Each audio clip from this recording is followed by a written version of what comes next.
Warning. Imperial cognito hazard ingression in progress.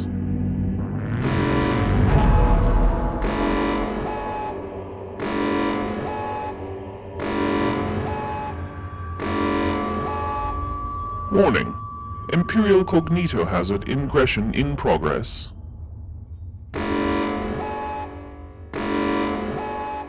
Hey there YouTube, the Dapper Dinosaur here. The cognito-hazard transmission of David Menton talking about Australopithecus afarensis and human evolution is still somehow making it to me all the way here in Segmentum Obscurus. When we last left off, Menton was complaining that scientists are known to actually double-check their work, and sometimes they even revise their conclusions.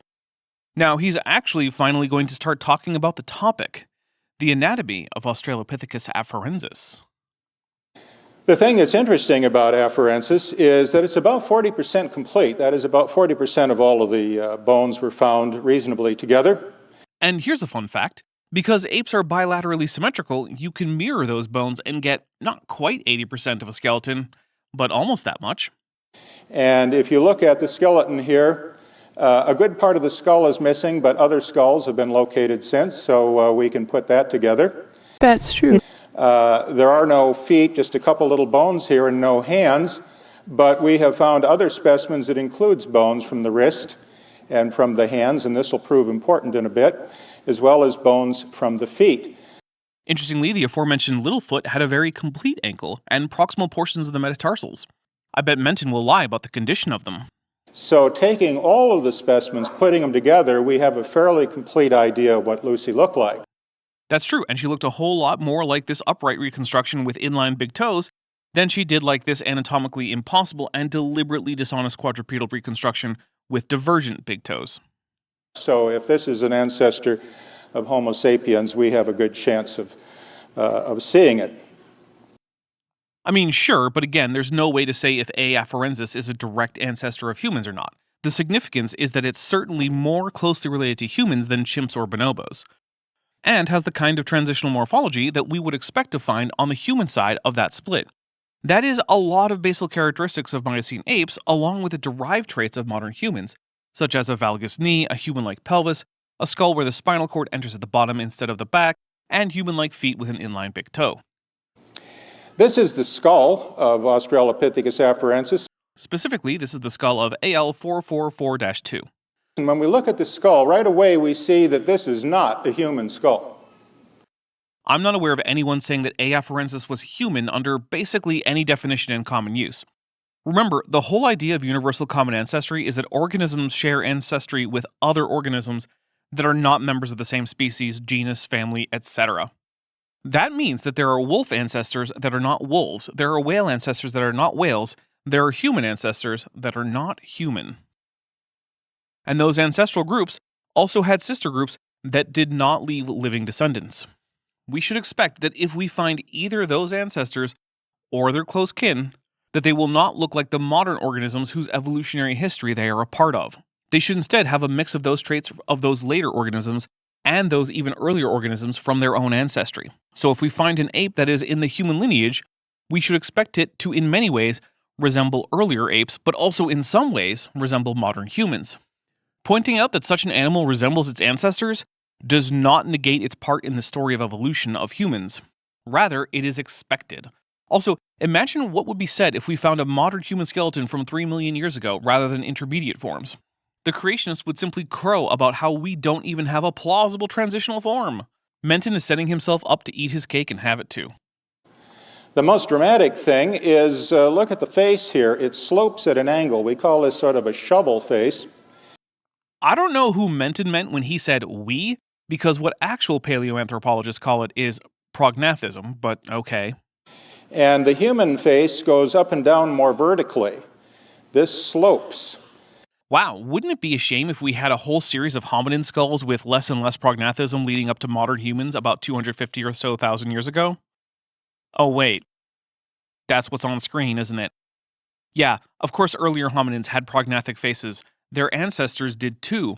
That's how ancestry works. You tend to resemble your ancestors. And the canines come in at a steep angle here where human teeth would come down straight, the incisors and canines. They come in more or less along the normal vector of the maxilla's ventral surface in both cases. I don't know what he's trying to get at. The significance really is that the maxilla and premaxilla of more prognathic apes tends to curve slightly dorsally as you move from posterior to anterior. That is, it slopes up a bit as you go from the back of the skull to the front of the skull. The brow ridges are relatively large. There are some human beings, Australian Aboriginal, for example, that'll have a somewhat enlarged brow ridge. Neanderthal man had an enlarged brow ridge, probably not to the degree that we see here. So this isn't a difference or is a minor one. Okay, not sure why he's bringing it up, but whatever. But to me, the distinctive feature is the slope of the face, very, very small cranial capacity. Cranial capacity of Lucy was small even by ape standards, so we're not going to confuse this skull with an ape. But it is an ape. I thought that was part of the point he was trying to make. Another feature that I'll have occasion to bring up for those of you that want to stop by the table we'll be setting up tomorrow morning. I have $3,000 worth of hominid skull replicas, museum-quality replicas with me, so you can kind of handle some of these skulls, including Lucy and even Piltdown Man and Homo erectus, Homo habilis, Australopithecus robustus, Africanus, afarensis, the Tong's child.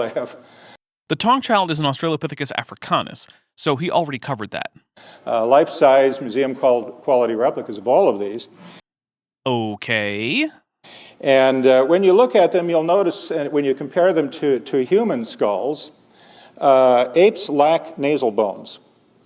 No, they don't. Look, here's a gorilla skull with an arrow pointing at the nasal bones. What the is he talking about? I always tell folks that if you just remember this, you'll have a good memory jog. Apes have trouble keeping their glasses up. Well, except for the ones who don't, like Menton. If you feel right here where your glasses set, if you wear them, there's a pair of bones that come together here called the nasal bones. Apes don't have nasal bones. Hey, remember that series of skulls showing that hominin faces get less prognathic over time? Wouldn't it be a shame if it also showed more and more projecting nasal bones the same way? Oh wait, it does. Darn. And then if you put the finger under the nose and you come up, there's a little bony spine that stops your finger from coming up. And that's called the nasal spine, and apes don't have a nasal spine. Then what the is this arrow pointing at? Yeah, it's the nasal bones of an ape. What do apes have? Well, if you look at the front of the ape here, no nasal bones, no nasal spine. If you look from the front, it looks like a jack-o'-lantern. You know how you cut the nose in the jack-o'-lantern? It's a triangular hole. Then what the is this arrow pointing at? Yeah, it's the nasal bones of an ape. That's the way this cavity looks in an ape. It's a rather just a triangular hole, whereas in human we have this distinctive bone structure. I really should repeat myself a third time, but I won't. So all of these features are lacking. Is there anything about this skull that might get evolutionists excited? Its existence. Turns out that paleontologists like fossils in general.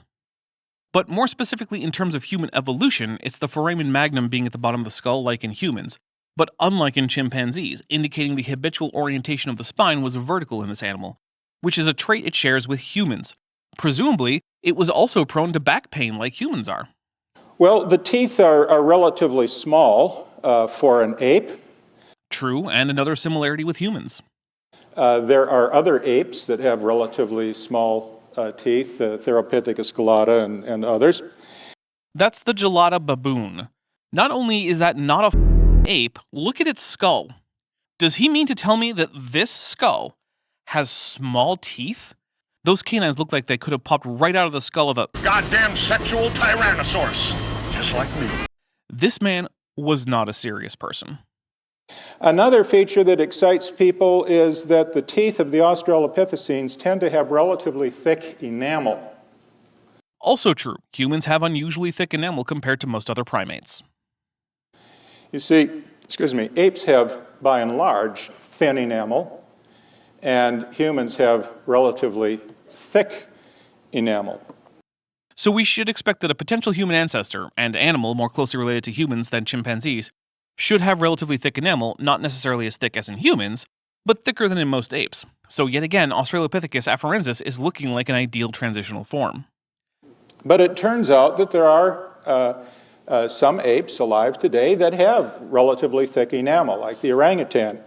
And so the thickness of the enamel probably relates more to diet than it does to any kind of an evolutionary scenario or paradigm. Yeah, except the diet of humans more closely resembles that of chimpanzees, who have thin enamel, than it does that of orangutans. So that doesn't check out. But even if it did, it would mean that the diet of Australopithecus afarensis was more like a human diet than like that of most other apes besides humans. Wouldn't that actually be a point in favor of it being a potential human ancestor, or closely related to a human ancestor, if not directly ancestral to modern humans? What's the logic Menton was trying to express here? Help me out if you're watching this think you know. Well, let's look at other parts of Lucy. Oh, so we're just going to gloss over the most human-like part of the skull, the foramen magnum? You know, the part of the skull that gives compelling evidence that A. afarensis was bipedal? Yeah, sure. I guess we don't want to deal with inconvenient data. This is conclusion first pseudoscience, after all. It seems like every major city has their own Lucy statue these days if you go around to the different museums. What? Is he just talking about museum reconstructions? I don't normally think of those as statues. When he says statue, I think of a thing made of like concrete or bronze or stone that's set up in some place that doesn't have an entry fee, like a park, a government building, or a house of worship. But sure, I guess there are a lot of reconstructions in museums that have paleoanthropology displays. I'm not sure why we would expect otherwise. Having reconstructions of a thing is one of the major things museums do. And this is St. Louis's statue, so if you don't mind, I'll just focus on St. Louis's statue. Yeah, I don't mind. I mind most of this, but picking the St. Louis statue is whatever. This was built about, probably 15 years ago or more now.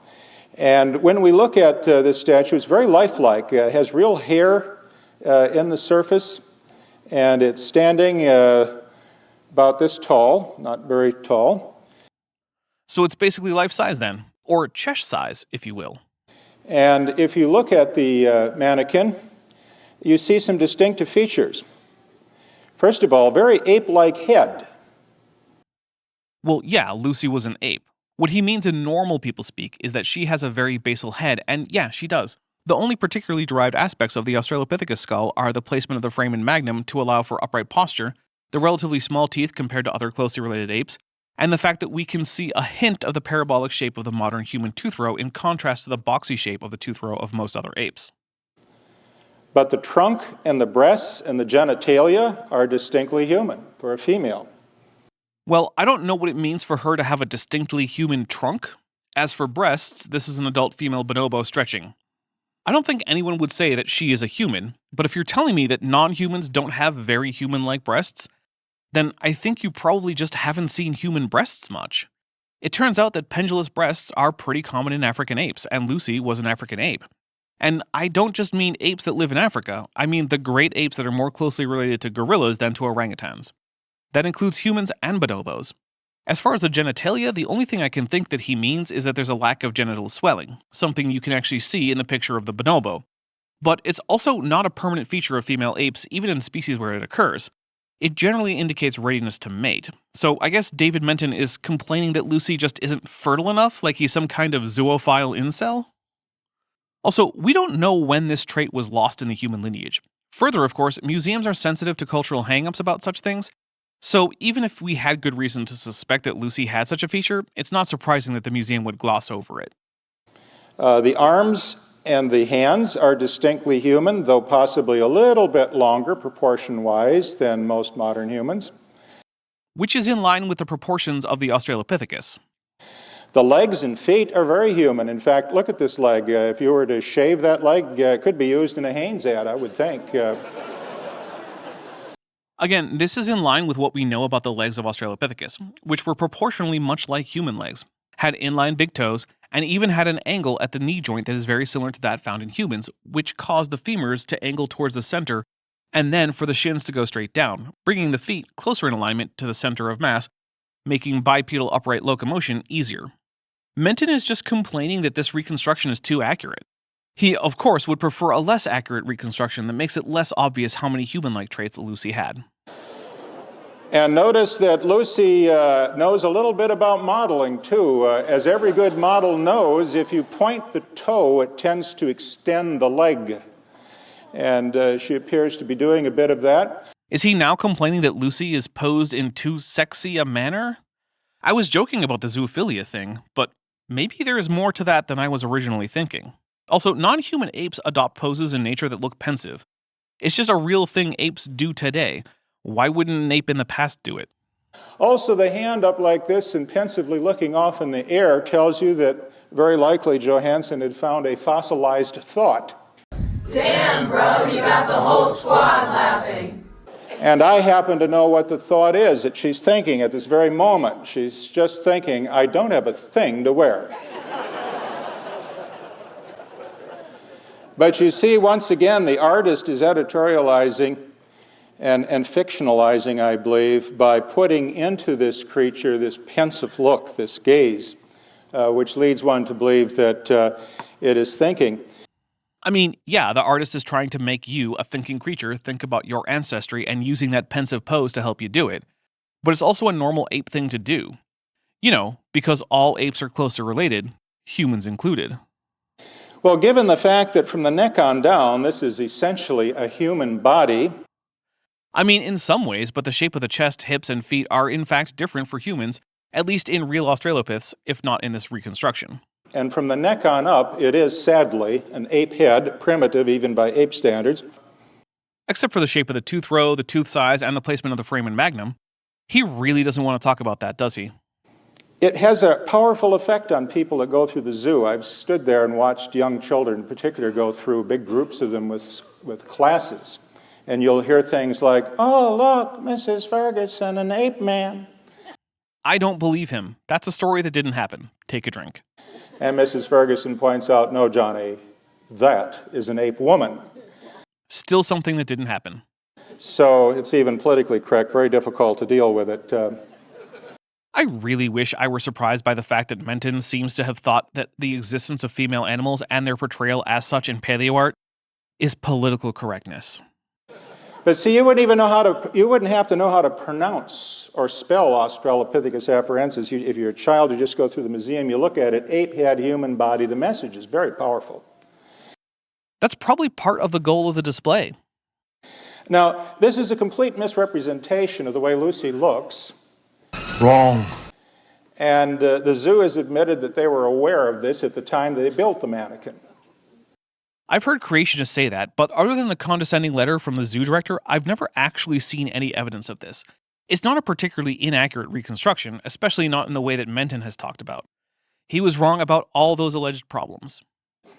But they do not intend to change it because, as they have pointed out, it gets across the point they want to make to the audience at large. What are the obvious misrepresentations here? There are none, although I'm sure there are subtle inaccuracies. Well, first of all, the hands and the feet. Let's just take a look at a little more detail here. There's the hand.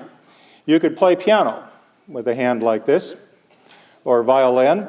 Notice that the finger bones are straight. Yep, they are, and the straightness of the phalanges is mostly determined by behavior. If you find a gymnast who's been doing high bar routines for years, you'll find curved phalanges. If you find a chimp who's been in a cage for most of its life, not able to climb and swing in trees, you'll find straighter phalanges. That being said, it's probably true that those phalanges are straighter than they likely would have been on any Australopithecus. The whole hand has a very human-like quality. Interestingly, human hands are actually quite primitive and are more similar to those of early Miocene apes than they are to any later extant ape. So here David is complaining that the hands are advanced more than we would expect from a human ancestor. It's like he has no consistency except that he will oppose the evidence no matter what it is. Apes have curved fingers. Including some humans. The finger bones, the phalanges, instead of being relatively straight, have a curvature to them, and so they have a kind of a meat hook looking hand that's quite distinctive, very well suited for being suspensory adapted or hanging from a limb. Something Australopithecus was probably doing since they lived in broken woodlands with groves of trees separated by stretches of grassland. In that kind of scenario, it's important to have good terrestrial and arboreal locomotion.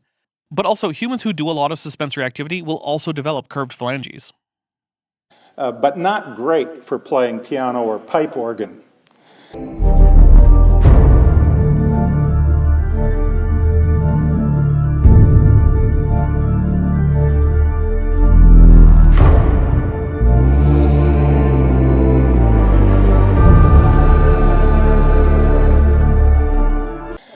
Lucy here, the way she is shown, would be very good at the latter, not very good at hanging from limbs. Well, we know this isn't the case because even before the exhibit was made in the St. Louis Zoo, Stern and Sussman had published a paper in the American Journal of Physical Anthropology, a rather sizable one at that. David Menton, confirmed size queen. And in this paper, they looked at many of the Hadar Australopithecines, that is, of the type that Lucy represents, and they compared the curvature of her finger bones. Remember, Lucy herself didn't have finger bones, but there have been other specimens of Australopithecus afarensis that do, and so these bones have been compared, and you see them after the AL333 figure here, and the data points are here, and they're being compared to human, which is here, and other living apes. And what we see is, as you look at each of the different finger bones for living apes versus human versus Lucy, is that with an exceptional data point here and there, which may be a fragmentary fossil, the cluster is actually towards the most curved of the ape phalanges. So we could say that Lucy had highly curved fingers or phalanges by ape standards.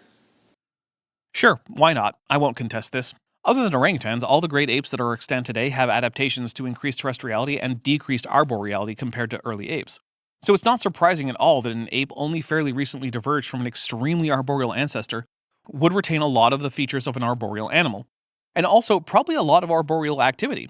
If I had to guess at the most likely lifestyle of Australopithecus, it would be a small family group, maybe up to 20, that get most of their food from trees in the form of leaves and fruit, sometimes supplemented with insects for fat and protein.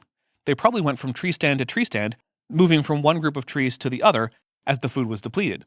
Walking on the ground was probably mostly for getting water and for going between stands of trees. And they probably spent as much time as they could in the trees because it's safer there. I can't prove it, but everything we know about Australopithecus is compatible with that as far as I know. The typical suspensory adapted type of hand. And this is not the hand shown on the creature that we have in the St. Louis Zoo. It is, though. It's just that it's a suspensory adapted hand on a creature that hasn't done much suspensory activity. And like I said, that's probably not reasonable there. But it's also not likely that passers-by are going to examine the hands closely enough that they'll get the wrong impression about the behavior of Australopithecus afarensis from the shape of the phalanges in this reconstruction. Now let's take a look at the feet.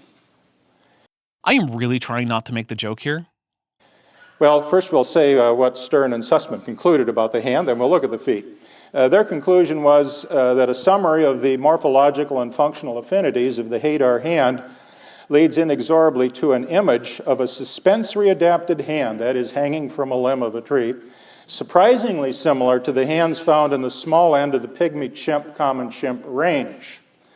So it would be completely inappropriate for anyone to paint or make a model of Lucy showing anything other than highly curved fingers. I'd say ill-advised, but sure, whatever. Let's go to the feet. Another recent observation that was published is that these particular Australopithecines, which include afarensis, have been found to have locking wrist bones. I was hoping we'd get to the feet, but okay. Actually, you know what? I'm tired of saying that yes, Lucy was highly arboreal. This isn't controversial. Also, I don't know how you could depict locking wrists in a statue. And this is found in knuckle walkers. So that if you really wanted to show Lucy properly in the zoo, it would be a good idea to get her down on her knuckles as any proper ape would be. Except that her arms aren't long enough, and that would point her face towards the ground, and it would make her leg motion inefficient because she has human-like hips adapted for bipedal locomotion. So no, she shouldn't be on her knuckles. Doing a bit of knuckle walking, but that wouldn't get the impression across that certainly our zoo in St. Louis wants to get across, and I doubt many will go for it. It would also just be a blatant lie, like the reconstruction that Menton's own organization, Answers in Genesis, made. Let's look at that foot. Have you ever seen a foot like that before? Yeah, on David's mom.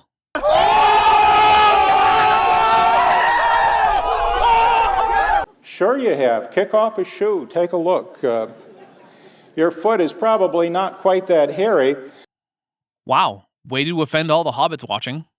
But this is a distinctly human foot. There is no animal on Earth that has a foot remotely like the human foot. Hey, look, it's the ankle and foot of Littlefoot, the Australopithecus. Oh man, too bad it has a foot like this. Womp womp. Feels bad, man. So this may be another misrepresentation. It's not, though. We have both footprints and body fossils for Australopithecus feet. Those feet are pretty accurate. And once again, Stern and Sussman looked at the toe bones. Unfortunately, I can't get a hold of this publication online because it seems to only exist as a chapter in a book that is not actually available in PDF or image version. As a result, I will be relying on Lucy Redux, a review of research on Australopithecus afarensis by William H. Kibble and Lucas K. Delazen from the Yearbook of Physical Anthropology published in 2009, which is some 20 years newer than the Stern and Sussman chapter. The phalanges of the toe, and looked at their curvature. And the curvature, again, is at the high end of the apes. Here are the apes, and you're getting more curved as you go to the right. Here is the Hadar australopithecine, the Lucy-like creature. And human is way over here, the bottom one, way to the left. Let's read about the foot morphology of Australopithecus afarensis from Kibble and Delazen. Quote, in A. afarensis, the metatarsophalangeal joints display an articulation that emphasizes dorsiflexion during toe-off. The metatarsal heads are expanded dorsally and evince a sulcus superiorly where the articular surface meets the shaft. Such dorsally expanded heads are typical of modern humans but not apes, which emphasize plantar flexion at the metatarsophalangeal joints. On the reciprocal joint surface, the proximal articular surface of the proximal pedal phalanx, the articular surface is canted dorsally, increasing the capacity for dorsiflexion relative to the ape condition. This pedal phalangeal morphology is also observed in a 5.2 million year old phalanx attributed to Ardipithecus cadaba, which is the sole evidence for bipedalism in that taxon. Proximal pedal phalanges of A. afarensis display more longitudinal curvature than is typical of modern humans. However, the degree of curvature is most pronounced in the first pedal phalanx and decreases in the lateral rays, as in modern humans. The hallux of the A. afarensis foot, and for all species of Australopithecus for that matter, appears to have been permanently abducted, as in modern humans. Additionally, as in humans, the hallux is robust and has an enlarged head, and the pedal phalanges are shorter relative to body size than in extant apes. These features all related to a modern human-like load transfer mechanism at toe-off. End quote. So there is curvature that is more extreme than humans, but it's mostly at the proximal phalanges, and the distal phalanges show much less curvature. And further, there are extensive modifications to the phalanges and metatarsals to allow for a human-like toe-off step. In other words, despite this one basal characteristic of curved pedal phalanges, which Menton is exaggerating through omission of the fact that the curvature decreases distally, the feet of Australopithecus were adapted for bipedal human-like motion, just like their hips, knees, and skulls were. So highly curved fingers and highly curved toes. And their conclusion from all of this is that there is no evidence that any existing primate has long curved, heavily muscled hands and feet for any other purpose than to meet the demands of full or part-time arboreal or tree life. Yeah, and Lucy was almost certainly part-time arboreal. Many human groups that inhabit forested regions like the Amazon can also be reasonably said to be part-time arboreal, since many of them hunt and gather food in trees and are quite adept at climbing. It's not like humans never spend time in trees. But this, again, would not be the way Lucy is displayed in our museums. I mean, if she's part-time arboreal, that means she's part-time terrestrial and zero-time telestial. And that's what we saw with the St. Louis Reconstruction. So I think it is displayed that way in museums. Nor is part-time arboreality at all in conflict with Australopithecus being on the lineage leading to humans. Recently, well, not terribly recently, this is 1996, but Discover magazine came out with an issue on how man began to walk. And I might say walking is a really complicated feature. We give a lecture at Washington University School of Medicine. I don't give it, but one of our anatomists does, who's expert in this area. An entire lecture involved in what is involved with just simply taking a step or two. Yep, human locomotion is very complex. I'm not sure why that matters on its own to the question of whether Australopithecus afarensis is part of the hominin lineage and evidence of human common ancestry with other apes. And it's a very busy lecture. It involves lots of muscles, bones, and ligaments, and neuronal control. And basically, walking is a repeated effort to fall on your face, prevented by putting a foot forward. And the human gait, the way we walk, is distinctive. No other animal walks the way we do. That's true. Or at least it's true now. In the past, many other animals walked like humans do, such as Neanderthals, Homo habilis, H. erectus, H. ergaster, Australopithecus afarensis, A. sediba, A. garhi, etc. It just so happens that humans are the sole remaining hominin, and this method of locomotion seems unique to the hominin lineage. You know, all lineages have things that are unique to them. That's how we notice that they're a distinct lineage. You know, some years ago I saw a movie on one of these things on television that comes on late at night that produce all kinds of weird, fascinating things. And it was about Bigfoot. Somebody had actually taken a home movie of Bigfoot. Have you seen this movie? I've seen several such movies. I'm still waiting for that Bigfoot body. It starts out, obviously, it's some guy dressed in an ape suit. I assume he's talking about the Patterson-Gimlin film. I think it's probably a guy in an ape suit, but there are also lots of people less convinced of that. I do know that some home footage isn't going to convince me. Let's get a body. And he's standing there looking back at the photographer to see when the photographer's ready. He clearly gets the nod and he starts to walk. I don't remember that happening in the Patterson-Gimlin film, so maybe that's not what he's talking about. And this is the way this ape-looking creature's walking. You know, he could be walking down the street in Long Island or something, but this is no ape. Fun fact, whether something is an ape or not isn't actually decided by locomotor style. It's decided by things like dentition type and the shoulder joint. So it could be flying or walking on its hands, and that wouldn't tell us if it's an ape or not. In this case, though, since only apes walk like humans, it has to be an ape. A human in a suit would, in fact, be an ape, because humans are apes in the same way that iguanas are lizards and that parakeets are parrots. So we have a very distinctive gait. We'll talk about that in a bit. On the cover of this magazine, we see that the bones that they actually have are dark, and the light ones are bones that were added. Well, mostly filled in. You'll notice that they're usually not whole bones that are added, but parts of bones to connect disconnected bits of bone, and often they're based on mirroring. So we have a right knee, but not a left knee that's original. But there isn't really a plausible case to be made that the left knee shouldn't just be a mirror image of the right knee. Now we have feet bones for Lucy, for the creature like Lucy, for Australopithecus afarensis, but I note that they interpret, that is, they show it in light, the foot. It looks like the right distal phalanx of the hallux is actually original, but also it's the cover of a pop sci magazine. I don't really care what's on it. Discover is there to sell magazines to people who aren't scientists. They aren't actually a paragon of rigor, and the image was designed to hook people, not to be a perfectly accurate reconstruction. But as we've already seen from a much later source, it turns out that Australopithecus phalanges were actually very well adapted for locomotion on 2 feet, regardless of the rather large amount of curvature in the proximal phalanges. So rather than use any existing material, the foot is entirely speculated or interpreted. No, that's not true. The cover did not use entirely reconstructed bits. Some of it is original, and also the speculative bits seem compatible with the foot and ankle of Littlefoot, so other than getting some of the phalanges wrong maybe, in a way that doesn't actually change anything about whether the animal is bipedal, I'm not sure what the problem is supposed to be. That allows them to put virtually human feet on this creature.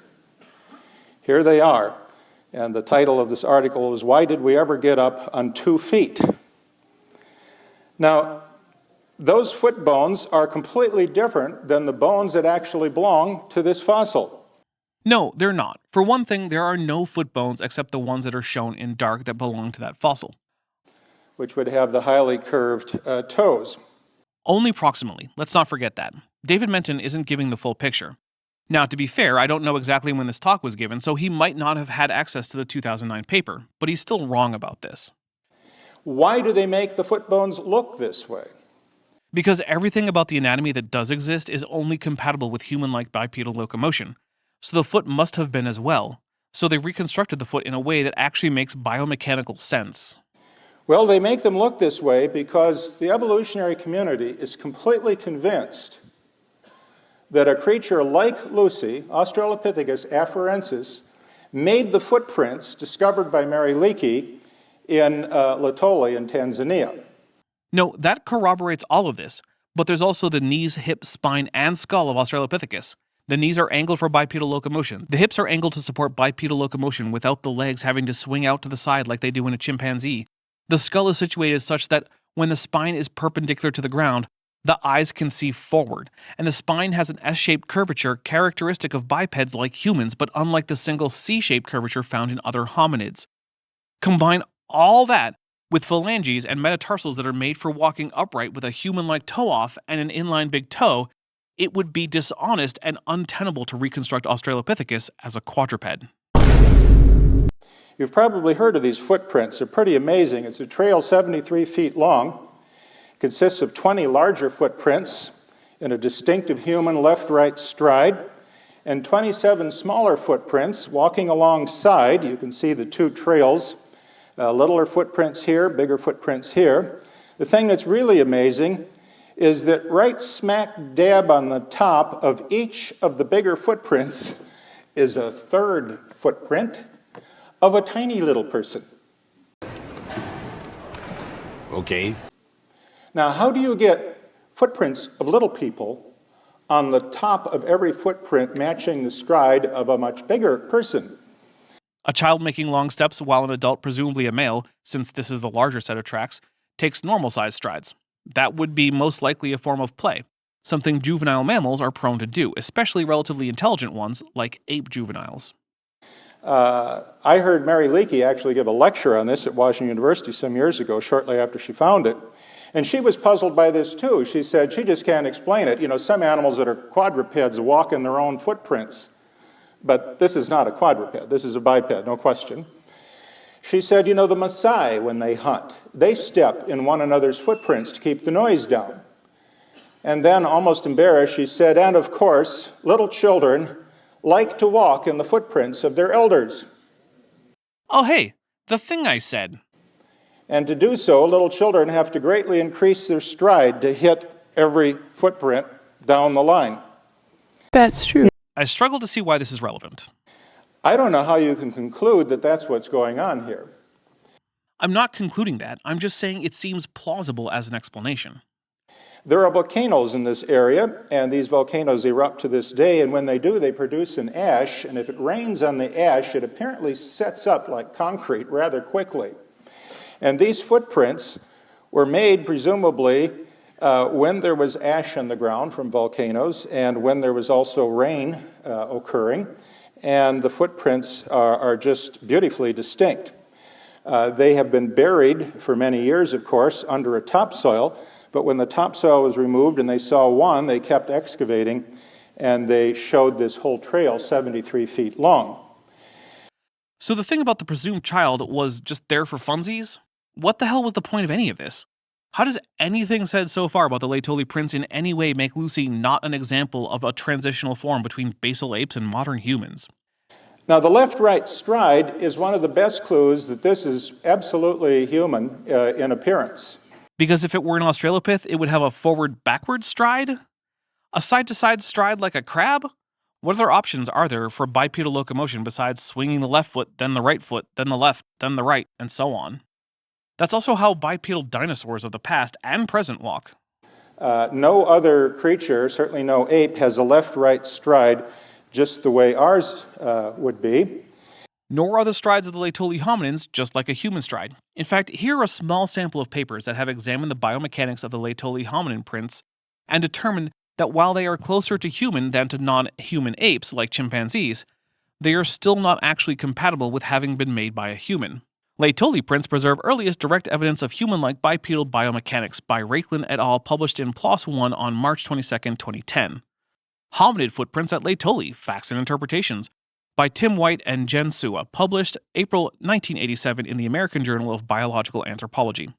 Laetoli footprints reveal bipedal gait biomechanics different from those of modern humans and chimpanzees, by Hatala, Dems, and Richmond, published August 17, 2016 in Proceedings B of the Proceedings of the Royal Society. Laetoli toes and Australopithecus afarensis by Tuttle, Webb, and Baksh, published in Nature in June 1991. Ichnotaxonomy of the Laetoli trackways, the earliest hominin footprints, by Meldrum et al., published in the Journal of African Earth Sciences, Volume 16, April 2011. And Footprints, Evidence of Early Hominin Locomotor Diversity at Laetoli, Tanzania, by McNutt et al., published in Nature on December 1st, 2021. And that's only a sample. Does Menton have even one peer-reviewed source that has concluded that the biomechanics of the Laetoli printmakers are compatible with the biomechanics of modern humans? No, he does not. But let's call it here for now. We can finish up with this nonsense next time. Well, I hope you liked this video. If you did, hit the like button and let me know what you liked in the comments. If you didn't like it, please hit the dislike button and let me know what the problem was. Either way, I hope you subscribe to the channel and turn on notifications. I'm the Dapper Dinosaur.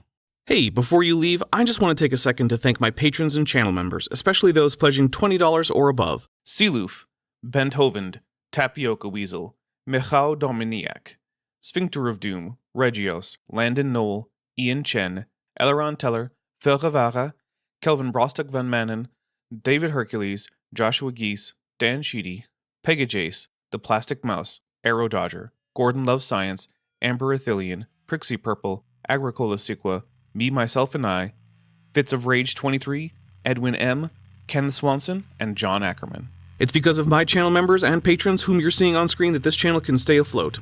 Without you, it would all shut down.